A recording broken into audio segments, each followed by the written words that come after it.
Salut, je vous parle de Nier Replicant. Nier est une série de jeux vidéo de Square Enix qui est elle-même un spin-off d'une autre série de jeux vidéo de Square Enix nommée Drakengard. Dans le premier Drakengard, il y a 5 fins et l'une des 5 fins est là où débute Nier Replicant. Ici, la version de Nier qui est sortie est une version où le protagoniste est un père et il a une fille nommée Yona. La version japonaise, c'est Nier Replicant et dans cette version, le protagoniste est un garçon et il a une petite sœur nommée Yona. Et c'est cette version qui a été remasterisée et qui s'appelle Nier Replicant, version 1.22474487139, 3 petits points, et qui est disponible sur PS4. Nier Replicant, c'est un jeu de fantasy, mais post-apocalyptique. On est dans un monde sur le déclin, un monde où les villages sont envahis par des créatures nommées les ombres qui attaquent les villageois et les mettent en danger. Le protagoniste aimerait sauver sa petite sœur Yona d'une maladie qui semble incurable, maladie nommée la nécrose runique.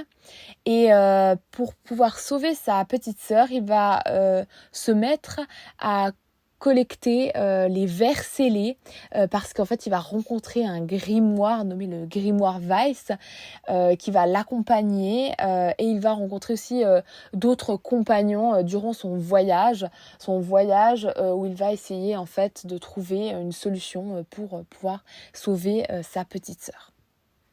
Dans ce jeu, il y a des moments d'amitié, des moments d'amour fraternel. Les compagnons sont là les uns pour les autres, donc c'est très beau. Mais le monde en lui-même est vraiment sombre et l'histoire en elle-même est très sombre. Et le jeu en lui-même est quand même violent, pour dire en termes de gameplay, il y a du sang qui gicle. Voilà, c'est quand même un jeu moins 18, donc voilà. Dans ce jeu, il y a des moments de désespoir, de tristesse, d'injustice et de sacrifice de soi. Et pour vous dire pourquoi j'ai beaucoup aimé ce jeu, je dois vous parler de quelques personnages. Et déjà pour commencer, des 2 autres compagnons qui accompagnent le protagoniste, c'est-à-dire Kaine et Emile. Après que le grimoire Weiss devienne le premier compagnon du protagoniste, c'est Kaine qui devient le second compagnon du protagoniste. J'ai beaucoup aimé le personnage de Kaine parce que Kaine c'est une fille, mais c'est une fille pas comme on imagine qu'une fille doit être. C'est une femme forte qui évite de montrer ses émotions. Elle est combative, agressive, dure, crue et elle jure beaucoup. Et le grimoire Weiss la surnomme la dévergondée, donc voilà. Mais ce qui est intéressant avec Kaine, c'est que, étant donné qu'elle a la moitié de son corps qui est possédé par une ombre, elle est crainte par tous les villageois et du coup, elle est mise à l'écart et exclue. Seule sa grand-mère l'acceptait telle qu'elle était et la soutenait. Et sa grand-mère étant morte, le fait que le protagoniste l'accepte telle qu'elle est et l'inclut dans son groupe de compagnons et finissent par même vouloir défendre ses droits et puis la défendre de l'injustice dont elle est victime, c'est-à-dire donc d'être discriminée parce qu'elle est différente. C'est vraiment quelque chose de beau et voilà, c'est vraiment ce que j'ai aimé dans ce jeu. Et le personnage suivant, le dernier donc, qui va rejoindre le groupe des compagnons du protagoniste, il s'appelle Emile. Et lui aussi, c'est un personnage exclu. Et justement parce qu'il est exclu, Kaine va le prendre sous son aile.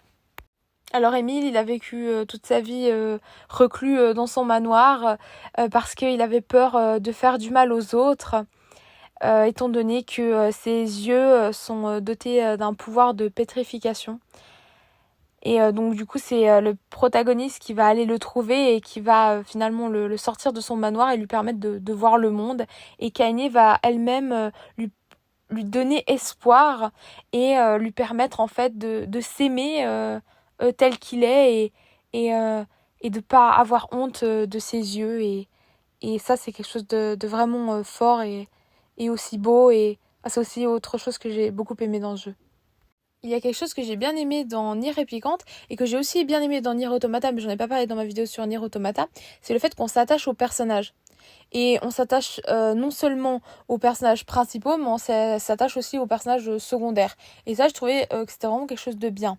Parce que dans Nier Replicant, on s'attache pas seulement aux personnages principaux, c'est-à-dire vraiment le protagoniste, sa petite sœur et puis ses compagnons, s'attache aussi aux autres personnages principaux, comme par exemple le roi de la façade, Fira, etc.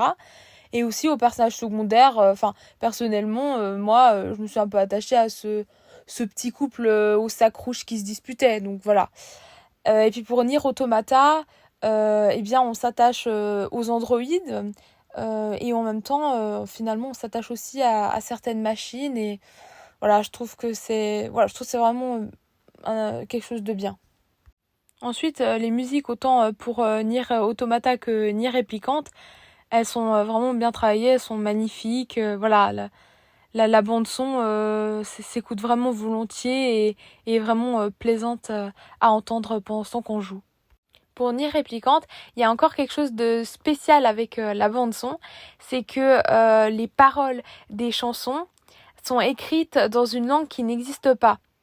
Et ce qui est vraiment fou, c'est que malgré le fait que les paroles en soi n'ont pas de sens, on ressent des émotions en entendant les paroles des chansons du jeu. Du coup, voilà, je trouve que le travail a bien été fait.